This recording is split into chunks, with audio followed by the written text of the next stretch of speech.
আওয়ামী লীগের যারা দোষী, বিগত সরকারের যারা দোষী, তাদেরকে কঠিনভাবে ধরা হোক এবং শাস্তি দেওয়া হোক। কোনো দলেরই কোনো নির্দোষ মানুষকে ধরা ঠিক হবে না।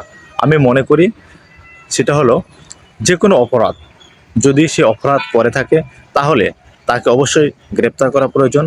সেটা দল কিংবা দলের বাইরে যে কোনো অপরাধ মানুষ যদি করে থাকে তাকে ধরুন এবং আইনের আওতায় নিয়ে আসুন।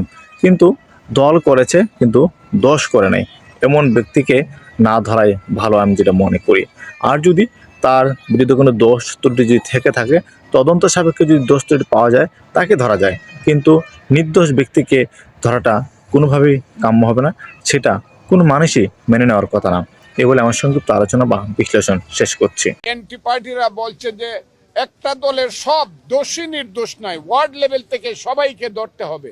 কিন্তু আমরা মনে করি আওয়ামী লীগের যারা দোষী, বিগত সরকারের যারা দোষী, তাদেরকে কঠিনভাবে ধরা হোক এবং শাস্তি দেওয়া হোক। কোনো দলের কোনো নির্দোষ মানুষকে ধরাই ঠিক হবে না, এইটা থেকে সরকারকে বিরত থাকতে হবে। I Major Zia do hereby declare the independence of Bangladesh. আমিও নিজে একজন মুক্তিযোদ্ধা এবং মুক্তিযোদ্ধা কমান্ডার। আপনার দলটা ঢিলাঢালা একটা দল, প্ল্যাটফর্মের মতো, কিন্তু আমি মুক্তিযুদ্ধের বাইরে কোনো কথা বলতে পারবো না।